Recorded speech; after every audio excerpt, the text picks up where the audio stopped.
September 13, 1996, 4:03 p.m. Tupac Amaru Shakur is pronounced dead at University Medical Center in Las Vegas. The news breaks within minutes. Radio stations interrupt programming. MTV goes wall to wall. The world mourns. But within hours, something strange begins to happen. People start noticing things. Inconsistencies in the official story. Details that don't add up. And within days, a theory begins to circulate. Quiet at first, then louder, then impossible to ignore. What if Tupac didn't die? What if the shooting was real, but the death was staged? What if someone with the resources, the connections, and the motive helped him disappear?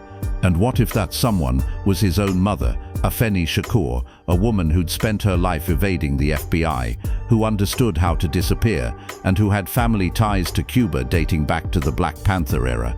This is the Makaveli Plan, the theory that Tupac Shakur faked his own death, escaped to Cuba, and is still alive. It sounds insane, but when you look at the evidence, the autopsy inconsistencies, the cremation that happened too fast, the album released under the name Machiavelli just weeks after his death, the eyewitness reports from Cuba, and Tupac's own obsession with faking death in his final months, it starts to look less like a conspiracy theory and more like a plan. A plan that only a few people knew about, and a plan that, if true, would be the greatest deception in music history. The question isn't whether Tupac could have faked his death. The question is, did he have a reason to? And did he have help? Let's start with what we know for certain. On September 7, 1996, Tupac Shakur was shot 4 times in a drive-by shooting on Las Vegas Boulevard. He was taken to University Medical Center where he underwent multiple surgeries over 6 days. On September 13, his mother Afeni made the decision to remove him from life support. He was pronounced dead at 4:03 p.m. His body was cremated the following day, less than 24 hours after his death. No public viewing, no open casket, just a private cremation attended by a small group of family and close friends. His ashes were reportedly scattered in various locations, though accounts differ on exactly where. And within weeks, Death Row Records released the Don Killuminati, The 7-Day Theory, an album recorded under Tupac's alter ego, Machiavelli, that seemed to predict his own death with eerie precision. That's the official story. Now here's where it gets strange. Tupac's autopsy report has never been fully released to the public. The Las Vegas coroner's office released a heavily redacted version that confirmed he died from respiratory failure and cardiopulmonary arrest stemming from gunshot wounds. But independent forensic experts who've reviewed the available documents have pointed out inconsistencies. The weight listed on the autopsy report, 215 pounds, was significantly higher than Tupac's known weight in the months before his death, when he was around 165 to 170 pounds. The time of death documentation has gaps, and the speed of the cremation, less than 24 hours, violated standard Nevada protocols for homicide victims, which typically require extended holds for potential additional forensic examination. Here's what rarely gets discussed. Cremation in homicide cases is unusual, especially when the case is unsolved and the investigation is ongoing. The Las Vegas Metropolitan Police Department had not closed the case. They had no suspects in custody, and yet Afeni Shakur was able to obtain authorization for immediate cremation. How? Nevada law requires a signed release from the coroner and clearance from law enforcement. Afeni reportedly had both within hours of Tupac's death. People close to the situation later said she was insistent, almost frantic about cremating the body quickly. She cited religious and personal reasons. But others wondered, was she protecting her son's legacy from the indignity of public spectacle? Or was she eliminating the one piece of evidence that could prove whether the body in that hospital bed was actually Tupac Shakur? Let's be clear, there is no definitive proof that Tupac faked his death. No confession, no smoking gun document. But there is a pattern of circumstances that, when assembled, create a compelling narrative, and that narrative begins not in Las Vegas but in Cuba, an island nation with deep ties to Afeni Shakur's revolutionary past, and a place where several people claim to have seen Tupac Shakur alive in the years following 1996. If you were going to fake your death, where would you go, and who would you trust to help you disappear? To understand why Cuba is central to the Machiavelli theory, you have to understand Afeni Shakur's history. Born Alice Faye Williams in 1947, she joined the Black Panther Party in the late 1960s and became one of its most prominent members. She was arrested in 1969 as part of the Panther 21 case, accused of conspiracy to bomb public buildings in New York. She defended herself in court while pregnant with Tupac and was acquitted of all charges, but the experience marked her. She spent the rest of her life distrustful of the US government, convinced that agencies like the FBI and CIA were actively working to destroy black revolutionary movements. And she wasn't wrong. COINTELPRO, the FBI's counterintelligence program, had specifically targeted the Black Panthers, infiltrating the organization and orchestrating the arrests and deaths of key leaders. Many former Panthers, including Assata Shakur, Tupac's godmother and Afeni's close friend, fled to Cuba in the 1970s and 1980s to escape prosecution. Assata, convicted of murdering a New Jersey state trooper in a trial many consider unjust, escaped from prison in 1979 and was granted political asylum in Cuba in 1984. She lives there to this day. Cuba became a sanctuary for black revolutionaries, a place where the US government couldn't reach them, and Afeni knew this. She had connections in Cuba. She had friends who'd successfully disappeared there, and she had a son who by 1996 was under increasing legal, financial and physical threat. In the months leading up to September 1996, Tupac was in crisis. He was exhausted, paranoid, convinced that people were trying to kill him and not just street-level gang members. He believed he was being targeted by systemic forces. He talked about leaving the country, about starting over somewhere the FBI and the music industry couldn't control him.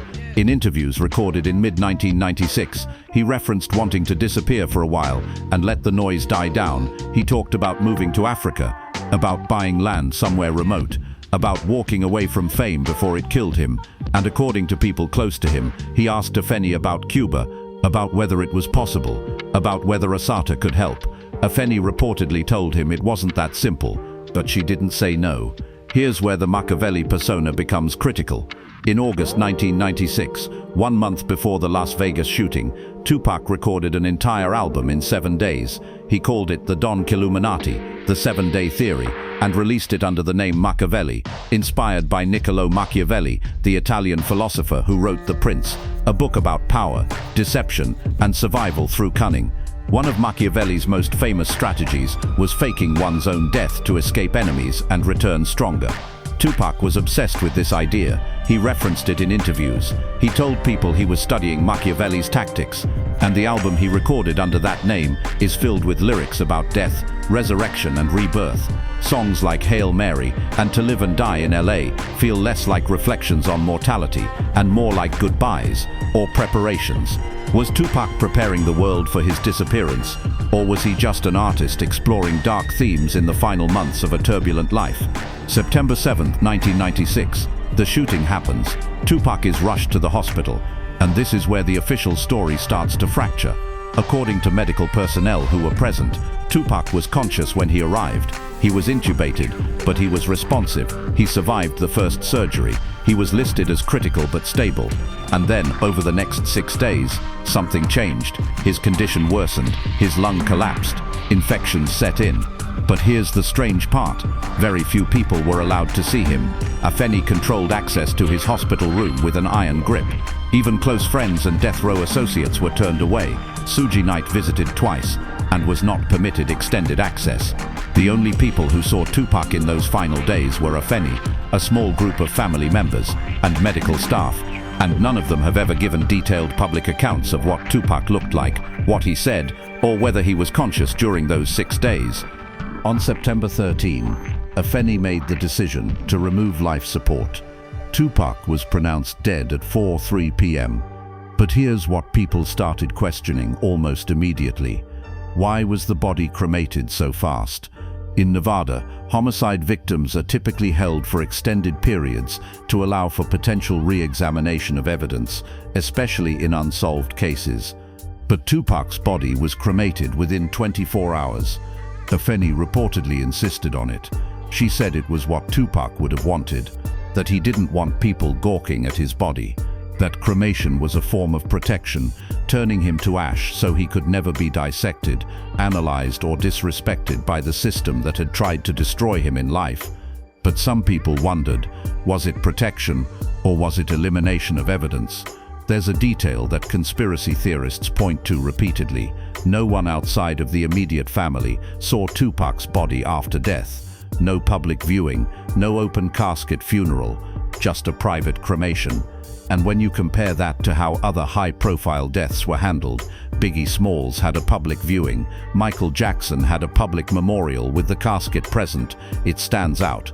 Afeni's decision to cremate immediately and privately meant that no independent party could verify that the body in that hospital was actually Tupac Shakur. And in the world of conspiracy theories, that absence of verification becomes the foundation for doubt. Now, let's talk about the eyewitness reports. In the years following 1996, multiple people claimed to have seen Tupac in Cuba.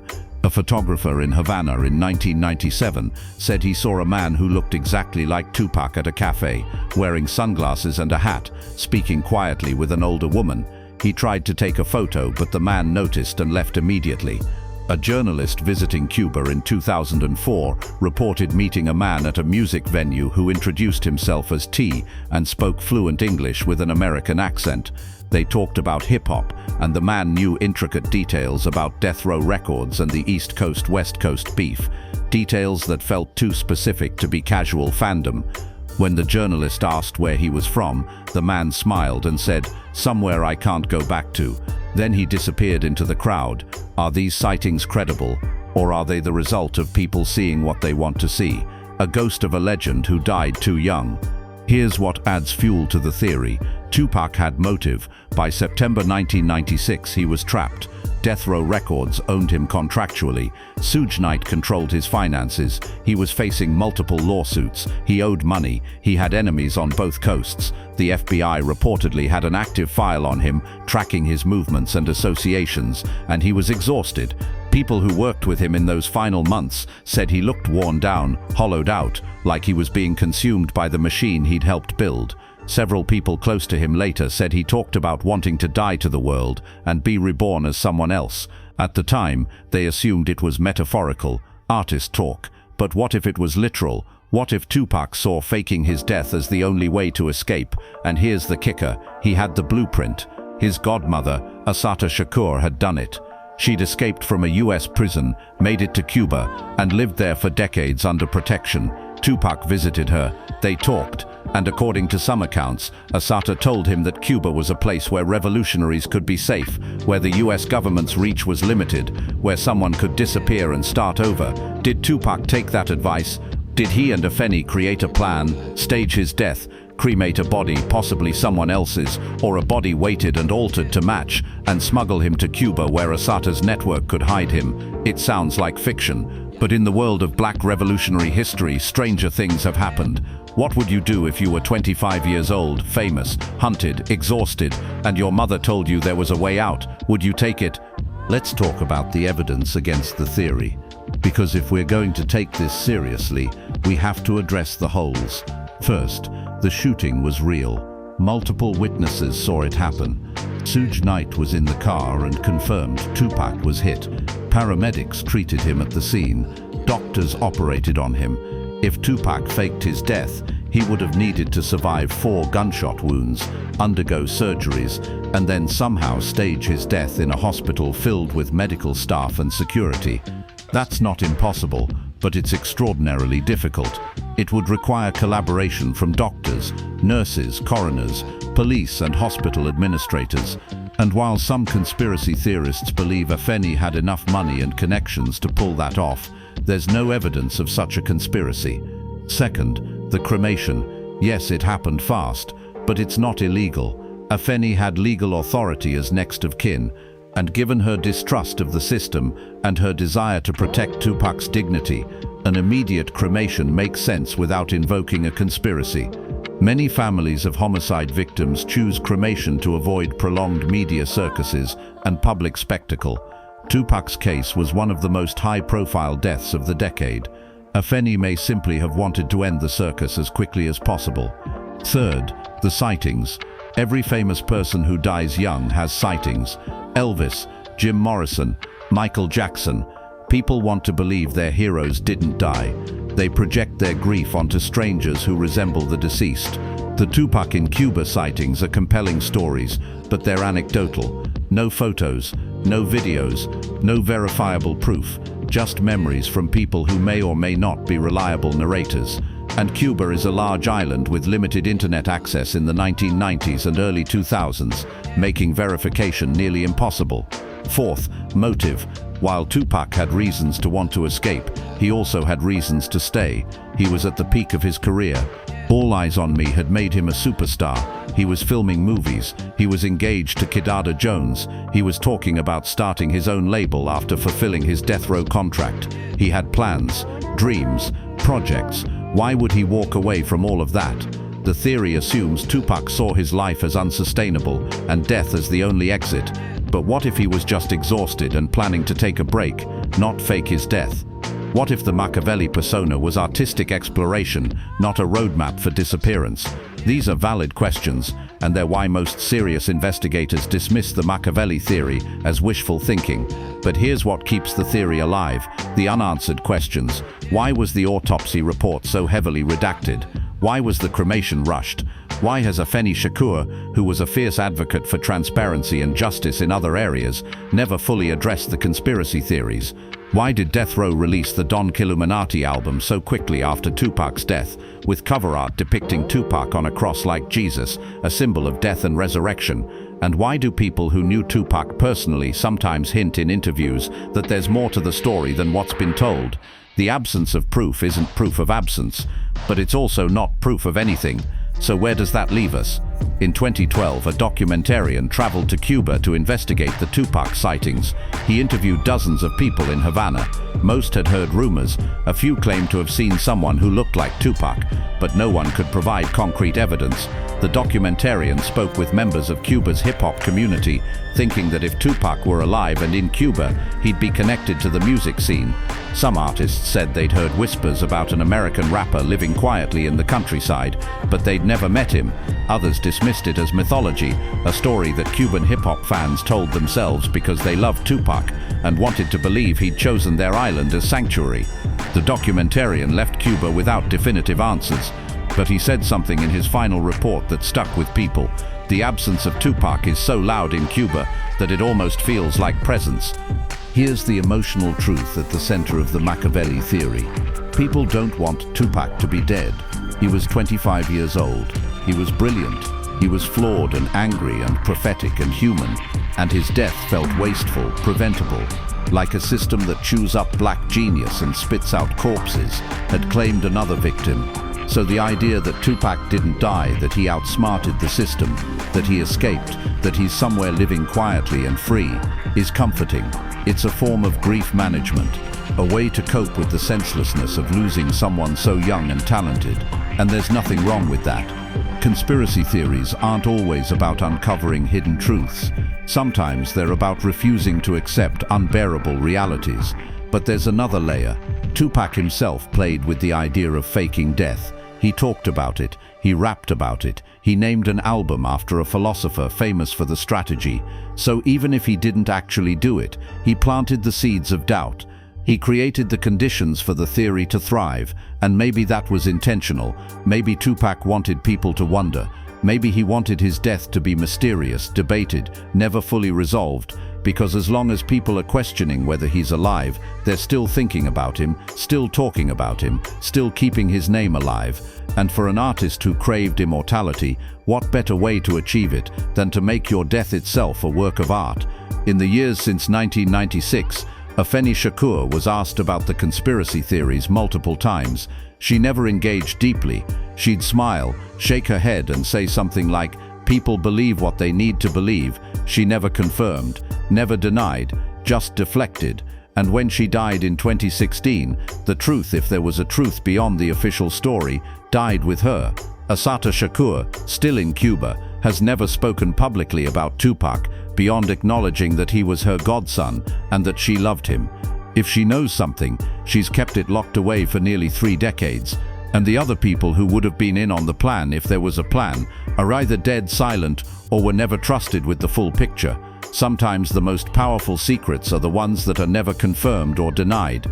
They just hang in the air, shimmering with possibility, driving people mad with wondering. Here's what we know for absolute certain. Tupac Shakur was declared dead on September 13, 1996.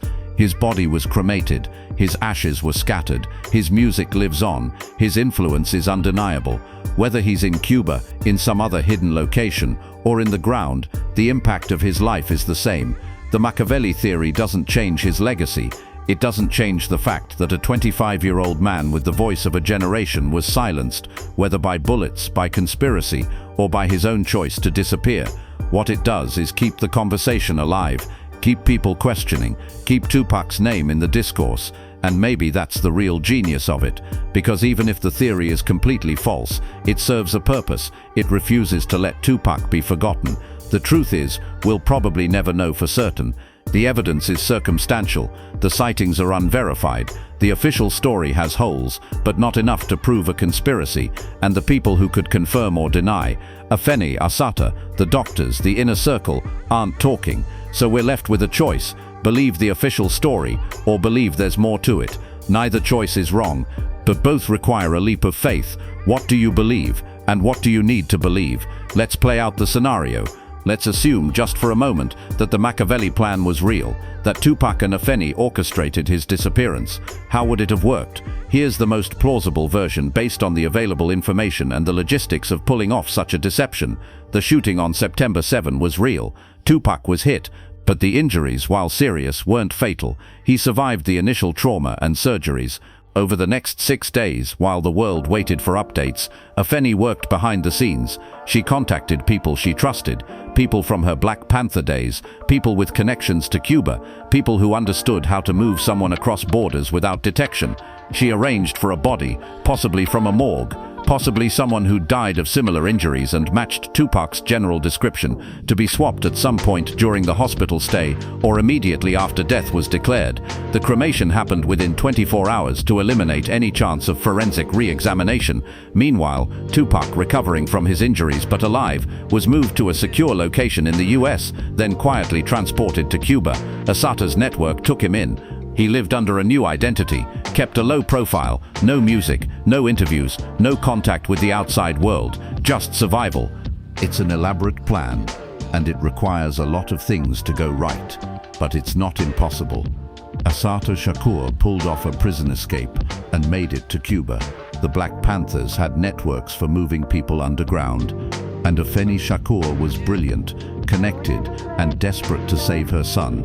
If anyone could have orchestrated it, she could have, but would she? That's the real question. Because faking Tupac's death wouldn't just require logistical precision, it would require her to lie to the world, to his friends, to his fans, forever. To let people grieve for a man who was still alive, to watch the tributes and the tears and the memorials and never say a word. That's a heavy burden, maybe too heavy. Which is why, even if the plan was possible, it may not have been probable. Here's the other possibility: Tupac died, but he left behind enough breadcrumbs, enough Machiavelli references, enough mysterious lyrics, enough talk about disappearing, that people would create the conspiracy theory for him. He planted the seeds knowing they'd grow, knowing that his death would be questioned, debated, mythologized, and in doing so, he achieved a kind of immortality that transcends physical life. Because as long as people are asking, is Tupac alive? He is. In the discourse, in the culture, in the imagination of millions. And maybe that was the real Machiavelli plan all along. Not to fake his death, but to make his death so mysterious that it could never be fully accepted. To die in a way that keeps him alive forever. The greatest trick Tupac ever pulled was convincing the world he might not be dead. And whether he's in Cuba, in the ground, or somewhere in between, the legend lives. So where does this leave us? With a theory that can't be proven or disproven. With eyewitness accounts that are compelling but unverifiable. With an official story that has holes but is still the most likely explanation. And with a cultural phenomenon that says more about how we grieve genius than it does about what actually happened on September 13, 1996. Tupac Shakur is either dead or he's the greatest escape artist in modern history, and we may never know which. But here's what we do know: Tupac changed music. he changed culture. He gave voice to rage and pain and hope in ways that still resonate. And his death or disappearance robbed the world of whatever he would have created next. That loss is real, whether he's in a grave or on a beach in Cuba. The Makaveli Plan is a story about wanting to believe that the system didn't win, that Tupac outsmarted the forces that were trying to destroy him, that somewhere, somehow, he's still out there, living free. It's a beautiful thought, and maybe that's enough. Maybe the truth doesn't matter as much as what the theory represents. Refusal to let go, refusal to accept senseless loss, and refusal to believe that brilliance can be extinguished so easily.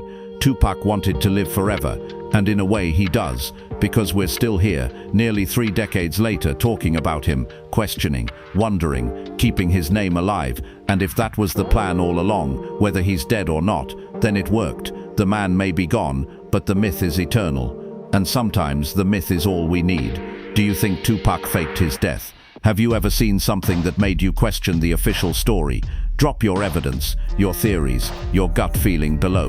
And what should we cover next? The love story with Kid Jones, or the mother who never stopped protecting him? Afeni's side of the story.